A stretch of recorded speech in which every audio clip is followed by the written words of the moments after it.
नमस्कार, स्वागत है आपका। आप देख रहे हैं भाग्यफल, आपके साथ मैं हूं चंद्रश्री राजपूत। किसी भी व्यक्ति के जीवन में उसकी कुंडली खास महत्व रखती है। जन्म की तारीख, जन्म स्थान और जन्म के समय के आधार पर ग्रह नक्षत्रों की गणना होती है, जिससे कि कुंडली में मौजूद गुण दोषों के बारे में पता चलता है। ज्योतिष के अनुसार कुंडली में मौजूद दोष जीवन की बहुत सी चीजें तय करते हैं।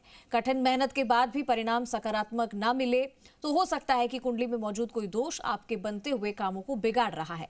और आज इसी के बारे में हम आपको ज्यादा जानकारी देंगे, लेकिन हमारे साथ जुड़े हैं ज्योतिष परिषद एवं शोध संस्थान अध्यक्ष ज्योतिषाचार्य डॉक्टर पुरुषोत्तम गौड़ जी। आचार्य जी, बहुत स्वागत है आपका। जी धन्यवाद। श्री राम जय राम, जय हरे राम, मेरे राम की जय हो। तो अगर आपके मन में भी कोई सवाल शंका है, आप हमारे साथ जुड़ सकते हैं और इन नंबर्स पर आप कॉल कर सकते हैं। हमारा नंबर है 0120-715-3826, 0120-715-3787। इन नंबर पर आप कॉल कर सकते हैं और हमारे साथ जुड़ सकते हैं इस कार्यक्रम में। तो आज हम बात करेंगे कुंडली के सबसे खतरनाक दोष कौन से हैं और किस तरीके से जाना जाए, क्योंकि कुंडली का बहुत महत्व होता है आचार्य जी, और उसी को देखकर हम आगे की बहुत सारी चीजें तय कर सकते हैं। तो ऐसे कौन से दोष हैं जो व्यक्ति के जीवन में अगर कुंडली सही नहीं हो तो आ सकते हैं, कैसे उपाय किए जाए इसके? देखिए, आज का प्रसंग बहुत अच्छा रखा आपने। कुंडली के सबसे खतरनाक दोषों में से कुछ दोष ऐसे हैं जिनसे नाम से डरा जाता है। और ये दोष में सबसे प्रथम बात करें तो कुंडली में कालसर्प दोष, नाम सुनकर के ही डर लगता है, लोग परेशान होने लगते हैं। यदि आपकी कुंडली में कालसर्प दोष है तो उसे समझने की जरूरत है, परेशान होने की नहीं। कुंडली में कालसर्प दोष राहु केतु के एक साथ आने से होता है। इसके अलावा यदि साथ ये जो ग्रह हैं वो राहु और केतु के मध्य कैद हो जाते हैं तो फिर कालसर्प दोष बनता है। राहु को मुख का है, केतु को पूंछ का है और शनि को धड़ का है। तीनों ग्रह इस तरह से होते हैं कि राहु और केतु के मध्य सारे ग्रह कैद हो जाते हैं तो कालसर्प दोष का निर्माण होता है। और कालसर्प दोष उत्पन्न होने से व्यक्ति को बहुत बुरी तरह से भीतर से कमजोर कर देता है, परेशान कर देता है। कई वजह से परेशानी का सामना करना पड़ता है और इसके निवारण के उपाय हम बड़े सरल से आपके सामने रखना चाहते हैं। डरने की आवश्यकता नहीं है, केवल उपाय करने की आवश्यकता है। कालसर्प दोष निवारण के लिए आप माँ दुर्गा, भगवान गणेश की पूजा नियमित रूप से करना शुरू करें तो कालसर्प दोष से मुक्ति मिलती है। मंगलवार के दिन राहु और केतु को अग्नि के साथ में अनुष्ठान के रूप में उनका जप करते हुए आहुति करें तो भी शांत हो जाते हैं। या फिर बड़ा सरल सी बात है चंद्रश्री जी, हनुमान चालीसा का प्रतिदिन पाठ करें। हनुमान चालीसा का पाठ करने से कालसर्प दोष का निवारण हो जाता है। कालसर्प दोष निवारण के लिए दुर्गा चालीसा का पाठ भी करने से होता है, लेकिन मंगलवार को सांप को दूध पिलवाया जाए तो भी कालसर्प दोष शांत होता है। और इसके अतिरिक्त यदि कालसर्प दोष ये सब भी नहीं कर पाते हैं तो प्रतिदिन शिव जी के मंदिर में जाकर के जलाभिषेक करें, जल का अभिषेक करें। इतना करने से भी कालसर्प दोष से मुक्ति मिलती है। इसी प्रकार से मंगल दोष की बात करें तो मंगल दोष वैदिक ज्योतिष में एक बहुत खतरनाक दोष में जो है शुमार है। और ये कुंडली में प्रथम और चतुर्थ और सप्तम और अष्टम द्वादश भाव में जब मंगल बैठता है तो ये मंगल दोष उत्पन्न होता है। एक सफल सुखद वैवाहिक जीवन के लिए बेहद आवश्यक है कि दोनों ही जीवन साथी की कुंडली में मंगल दोष ना हो। यदि किसी एक की कुंडली में मंगल दोष है तो विवाह के बाद रिश्ते प्रतिकूल प्रभाव दिखाई देने लगते हैं और व्यक्ति परेशान हो जाता है। इसके लिए बड़ा सरल सा उपाय आपको देते हैं। मंगलवार का व्रत करना चालू करें या फिर हनुमान चालीसा का पाठ करें। 108 बार ओम बहुमाय नमः, ओम बहुमाय नमः, इसका जप करने से भी मंगल दोष शांत होता है। विधि विधान के साथ मंगल दोष का शादी से पूर्व निवारण करना चाहिए या फिर घट विवाह करा देना चाहिए खिचड़ी के विवाह से। यदि कन्या को मंगल है तो कुंभ कलश विवाह कराना चाहिए और लड़का का यदि मंगल है तो खिचड़ी के साथ विवाह करना चाहिए, क्योंकि बड़ा खतरनाक दोष है। अब हम बात करते हैं आमतौर पर पितृदोष, जो हर तीसरे व्यक्ति को पितृदोष प्रभावित करता है। ज्यादातर आप देखें कि लोगों को पितृदोष बहुत परेशान करता है और इसके चलते व्यक्ति परेशान होने लगता है और आप ये माने कि वो बनते हुए काम बिगड़ने लगते हैं।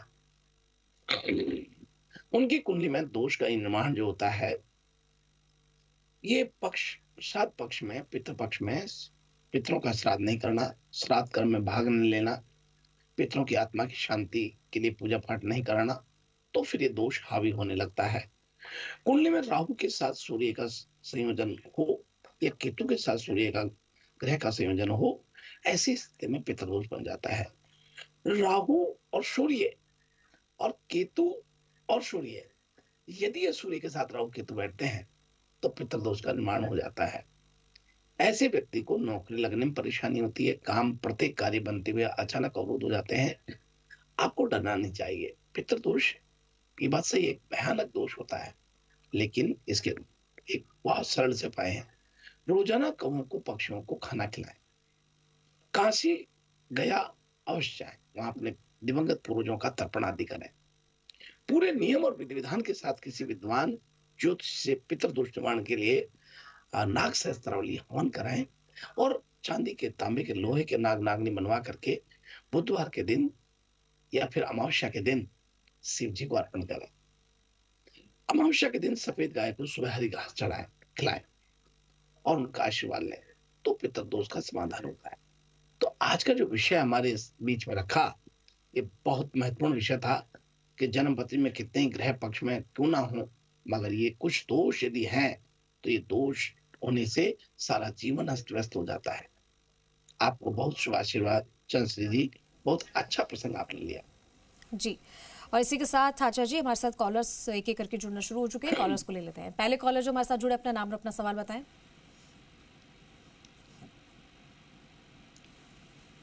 जी। आप अपनी टीवी की आवाज कम कर लीजिए और अपना नाम और अपना सवाल बताइए।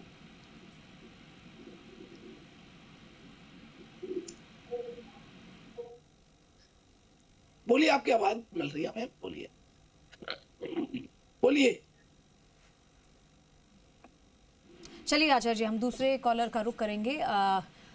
अगले कॉलर जो हमारे साथ जुड़े हैं, अपना नाम और अपना सवाल बताइए। हेलो जी। पंडित जी, राम राम। राम राम जी।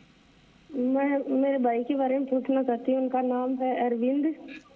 जी। 23 अक्टूबर 1991 शाम के 3:15 बजे का टाइम है और जन्म स्थान है झुंझुनू।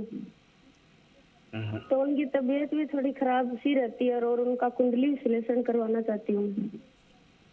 देखिए बहन, आपके भाई की कुंडली की बात करें तो सूर्य की महादशा चल रही है, कर्क लगन में जन्म हुआ है और आपके भाई 3 और 1 4 बहन भाई होते हैं और सूर्य की महादशा में राहु का अंतर होता है और बृहस्पति का प्रतिनिधित्व होता है। अभी हम बात कर रहे थे पितृदोष की। जब सूर्य के साथ राहु या केतु बैठ जाए तो पितृदोष होता है, ऐसा हम बता रहे थे। आपको बताएं कि सूर्य नीच का इनका चतुर्थ भाव में बैठा हुआ है और ये इनके मन में उथल पुथल बनाए रखता है, बनते हुए कामों को अचानक अवरुद्धता में तब्दील कर देता है। यहाँ तक कहें कि ये बहुत परेशान होने लगते हैं और प्रत्येक कार्य में परेशानी आती है। देखिए, इनका समय बहुत अच्छा कह सकते हैं, लेकिन उसका लाभ नहीं मिल पा रहा है। सूर्य भगवान को जल चढ़ाने के लिए कहिए और नियमित रूप से यदि कर सकते हैं तो आप इनको एक छोटा सा काम बताइएगा कि प्रतिदिन सूर्य चालीसा का पाठ करें या फिर आदित्य, दोस्तों एक पुस्तक आती है उसको पढ़ें और जल चढ़ाएं तो सूर्याय नमः, आदित्याय नमः, भास्कराय नमः, दिवाकराय नमः, ये मंत्र का जाप करें, अवश्य लाभ होगा। बहुत मंगल शुभकामनाएं जी। अगले कॉलर का रुख करेंगे। अगले कॉलर जो हमारे साथ जुड़े, अपना नाम और अपना सवाल बताएं। अच्छा जी, आपको मेरा नमस्कार है जी। नमस्कार। तो मैं ये जानना चाहता हूँ कि ये का दीपक और तेल का दीपक 2 है, इन दोनों को पूजा में दक्षिण पूर्व, उत्तर पूर्व में कौन सा, इन दोनों में किधर किधर जलाएं, ये बताएं। तेल को उत्तर पूर्व में या दक्षिण पूर्व को घी के, इसके बारे में जानकारी दें। देखिए, ये सही बात है कि आपने बहुत अच्छा प्रश्न रखा है, लेकिन आपको बता दें सनातन धर्म के में बताया है कि देवी या देवताओं के दाईं की ओर घी का और बाईं हाथ की ओर तेल का दीपक जलाना चाहिए। घी का दीपक सफेद बत्ती से जलाना चाहिए और फूल बत्ती होनी चाहिए और तेल का दीपक जलाने के लिए दीपक की बत्ती लंबी होनी चाहिए और आड़ी होनी चाहिए। इस प्रकार से जो है हमारे पास शास्त्रों में इसका उल्लेख मिलता है। और विशेष ध्यान रखें कि घी का दीपक देवताओं के दाहिनी ओर और अपने बाएं हाथ पर रखना चाहिए, और तेल का दीपक जो है बाईं ओर यानी अपने दाहिने हाथ पर रखना चाहिए। ये बहुत छोटी बात है, लेकिन ये बहुत महत्वपूर्ण बात है। घर के दरवाजे पर कौन सा तेल का दीपक जलाना चाहिए, सरसों या तेल या देसी घी का? आपको बता दें कि ये रिवाज प्राचीन समय से चला आ रहा है। संध्या काल में घर के द्वार पर दीपक जलाना बहुत शुभ माना गया है, लेकिन इससे नकारात्मक ऊर्जा भी नहीं दूर रहती है, साथ में घर में सकारात्मक ऊर्जा का वास होता है। लेकिन आपको उस समय बताया गया कि 2 दीपक जलाएं, एक देसी घी का और एक तेल का। और यदि आप तेल का दीपक जलाते हैं तो तिल के तेल का दीपक जलाना शुरू करें, यह आपके लिए बहुत शुभ रहेगा। आप करिए, धन की प्राप्ति के लिए, घर में सुख शांति के लिए सबसे अच्छा होता है। और दीपक जलाते समय दिशा का भी ध्यान रखें, कोशिश करनी चाहिए दीपक हमेशा दाएं हाथ की तरफ ही जलाएं। इसके अलावा अगर आपके घर का मुख्य द्वार पूर्व दिशा की ओर है तो इस दिशा में दीपक जलाएं। ऐसा करने से सुख समृद्धि की वृद्धि होती है। बहुत मंगल शुभकामना। जी, अगले कॉलर को जोड़ते हैं। अगले कॉलर जो हमारे साथ जुड़ गए, अपना नाम और अपना सवाल बताएं। जी जी हेलो जी, हेलो गुरु जी, राधे राधे। राधे राधे बहन। गुरु जी, मेरा नाम कंचन वाला है। गुरु जी, मुझे आजकल सपने ऐसे आते, सुबह कभी मैं सपने में लकड़ियाँ इकट्ठी करती हूँ, कभी मुझे चिकन दिखाई देता है। गुरु जी, क्या हो रहा है मेरे साथ? गुरु जी, कोई अच्छा सा मुझे बताओ। तो ये घर में सुख शांति भी नहीं है, लड़का भी अभी ठीक नहीं है, उसका एक्सीडेंट हुआ है। तो गुरु जी, क्या हो रहा है मेरे साथ? गुरु जी, देखिए बहन जी, आपने सही बात कही कि आपको इस समय सपने भी अच्छे नहीं आ रहे हैं और मन भी अच्छा नहीं है, और एक मन में बेचैनी घबराहट की स्थिति बनी हुई है। ये सही बात है। आप कृपा करके अपने घर में पानी में नमक मिश्रण करके, समुद्री नमक, और आप पोंछा लगाना शुरू करें। शुक्रवार, शनिवार, रविवार के दिन पोंछा नहीं लगाए, और घर में सुख शांति के लिए गाय के गोबर का खंडा बना के और अपने घर के राइट साइड में रख दो, तो ये सपने खराब जो आ रहे हैं बंद हो जाएंगे और सब ठीक होने लगेगा। बहुत मंगल शुभ आशीर्वाद आपके लिए। जी, अगले कॉलर का रुख करेंगे। अगले कॉलर जो हमारे साथ जुड़ गए हैं, अपना नाम और अपना सवाल बताइए। हेलो जी, हाँ, मैं सत्यनारायण बात कर रहा हूँ बूटासी से। कोटि कोटि प्रणाम आपको। बाकी तो मेरा सब अच्छा काम हो रहा है गुरु जी, लेकिन मेरे जमीन का जो सौदा बताया है वो नहीं हो रहे। जी देखिए सत्यनारायण जी, आपका बहुत स्वागत है हमारे बातफल कार्यक्रम में। और जमीन के सौदे आपके नहीं हो रहे, पर आपने एक छोटा सा टिप्स दिया था, आप उसको नजरअंदाज कर रहे हैं। आप प्रतिदिन स्नान आदि करने के बाद नहा धो करके हनुमान जी के मंदिर में जा करके हनुमान चालीसा का पाठ करना चाहिए। और साथ में कोशिश करें कि आपके घर में जो मेहमान हैं उनका आतिथ्य बहुत स्वागत बहुत दिल से, बहुत उत्साह के साथ करें, क्योंकि आपको प्लॉट बेचने के, जमीन बेचने के बहुत अच्छे अवसर प्राप्त होंगे, लेकिन इसमें जीवन साथी की प्रसन्नता और उनका मन का एक भाव आशीर्वाद के रूप में होना चाहिए। तो घर में मिठास लाएं और नियमित रूप से हनुमान चालीसा का पाठ करें। हनुमान जी के सामने बैठ के एक क्रम से करिए, फिर देखिए आपके बिकने लगेंगे और काम भी अच्छा होने लगेगा। जी आचार्य जी, अब वक्त हो गया है आज का राशिफल जानने का। तो आइए हम बात करते हैं मेष राशि वाले लोगों से। आज आय के काफी सारे अवसर आपको प्राप्त हो रहे हैं। वहीं आपको बता दें कि आज आपके लिए विशेष तौर पर रुके हुए कार्य पूरे होते नजर आ रहे हैं। जीवन साथी का सहयोग आज प्राप्त होने वाला है। किसी अन्य व्यक्ति की दखल अंदाजी अपने रिश्ते में आज ना होने दे तो ठीक रहेगा। और अब बात करते हैं वृषभ राशि वाले लोगों की। घर पर साज सज्जा के लिए कुछ खरीदारी आज आप करेंगे। आप अपने लिए और परिवार वालों की आवश्यकताओं के लिए कुछ खरीदारी करना ठीक रहेगा।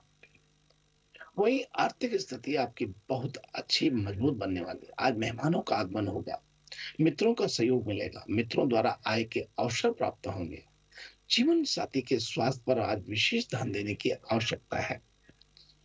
और भाई हम बात करते हैं मिथुन राशि वाले लोगों की। मिथुन राशि के जातकों को आज आप मित्र के साथ कुछ समय व्यतीत करें। नौकरी कर रहे जातकों को अपनी नौकरी के दिए गए कार्यों को समय पर पूरा करने का पूरा ध्यान लगाएं। परिश्रम अधिक करना पड़ेगा, लेकिन आप आत्मविश्वास से भरपूर रहेंगे। कारोबार में कठिनाइयां आ सकती है, बातचीत में संतुलन बनाए रखें। आप अपने आप को काफी तरोताजा महसूस करेंगे। अगर आपको कोई कार्य रुका हुआ है तो वह आपका पूरा होगा। आप बिल्कुल धैर्य से काम करिए और कोशिश करें कि आपको मन में प्रसन्नता रखनी है। और अब बात करते हैं कर्क राशि वाले लोगों के लिए। आज भाई के विवाद में आ रही अड़चनें समाप्त हो रही हैं। मांगलिक कार्यक्रमों का आयोजन संपन्न होगा। सभी लोग एक साथ मिलकर शॉपिंग पर जा सकते हैं। शाम का समय आप मेहमानों से भरा पूरा रहेगा। और अब बात करते हैं सिंह राशि वाले लोगों की। आज आप अपनी साख चारों ओर फैलाने में कामयाब रहेंगे। बिजनेस से संबंधित यात्रा पर जाने के योग बन रहे हैं, जो यात्रा के लिए लाभदायक रहेगी। नए नए लोगों से संपर्क बनेगा। भवन सुख में वृद्धि बन सकती है। कारोबार लाभ के अवसर मिले। और अब बात करते हैं कन्या राशि वाले लोगों के लिए। जीवन साथी का सहयोग मिलेगा। जीवन साथी के साथ आप किसी पार्टी में सम्मिलित होंगे जहां सभी लोगों से मेल मिलाप बना रहेगा। सेहत में पहले से सुधार होगा। भाई बहनों का सहयोग भी आज प्राप्त होगा। और अब बात करते हैं कर्क राशि वाले लोगों के लिए। कर्क राशि के जातकों को क्षमा करें, कन्या राशि वाले जातकों के लिए। कन्या राशि के जातकों को आज फोन पर कई घर वालों से बातचीत करके अपनी चीजों को व्यवस्थित करनी होगी और आपका मन इससे बहुत शांत रहेगा। और अब बात करते हैं तुला राशि वाले लोगों के लिए। तुला राशि के जातकों को आज जीवन साथी का सहयोग आपको आशावादी बनाएगा। खर्चों की अधिकता बनी रहेगी। बच्चों को लेकर के आप पिकनिक व शॉपिंग मॉल में आज जाने का प्लान करेंगे। शुभ समाचार की प्राप्ति होने वाली है। और अब बात करते हैं वृश्चिक राशि वाले लोगों के। आज वाहन क्रय करने के संकेत दे रहे हैं। नौकरी में कठिनाइयों का सामना करना पड़ सकता है। दूसरों को प्रभावित करने की क्षमता आपको कई सकारात्मक चीजें दिलाने में कामयाब रहेगी। जो लोग समाज की भलाई के लिए कार्य करते हैं उनके मान सम्मान में आज वृद्धि होगी। कल पड़ोस में हो रहे विवाद से भी आपको बचना चाहिए। और बात करते हैं धनु राशि वाले लोगों के लिए। आज युवा लव लाइफ को लेकर के प्रसन्न रहेंगे। नौकरी में कार्य क्षेत्र का विस्तार हो सकता है। आपने पहले कोई निवेश किया है तो उसको पूरा लाभ आपको प्राप्त होगा। कल आपको किसी और कोई ऐसा वादा करना पड़ेगा जो आपका पूरा हो रहा है। और अब बात करते हैं मकर राशि वाले लोगों के लिए। आज किसी नए व्यवसाय को करने की योजना बनाएंगे। जीवन साथी के स्वास्थ्य पर विशेष ध्यान रखें। खर्चों में वृद्धि आएगी। माताजी को लेकर आप ननिहाल घूमने आज जाने का मन करेगा। और अब बात करते हैं कुंभ राशि वाले लोगों के लिए। कुंभ राशि के जातकों को आज विशेष तौर पर नौकरी संबंधित कई निर्णय लेने में विलंब बन सकता है। मित्रों का सहयोग मिलेगा। मित्रों के साथ अपने सुख दुख पाते हुए नजर आएंगे। व्यवसाय के लिए अचानक की गई यात्राएं सकारात्मक परिणाम देने वाली होंगी। और अब बात करते हैं मीन राशि वाले लोगों के लिए। आज मीन राशि के जातकों को बहुत कुछ अच्छा करने का अवसर मिलेगा। संतान की सफलता से आप काफी खुश नजर आएंगे। संतान पर आज गर्व महसूस करेंगे। इस प्रकार से आज का हमारा अपना यह है राशि फल। जी, तो आज बहुत कुछ जानकारी आचार्य जी ने आप तक पहुंचाई और आपको बताया कि इसके उपाय क्या हैं। कुंडली के बारे में भी आपको जानकारी दी आचार्य जी। इसी के साथ हमारे साथ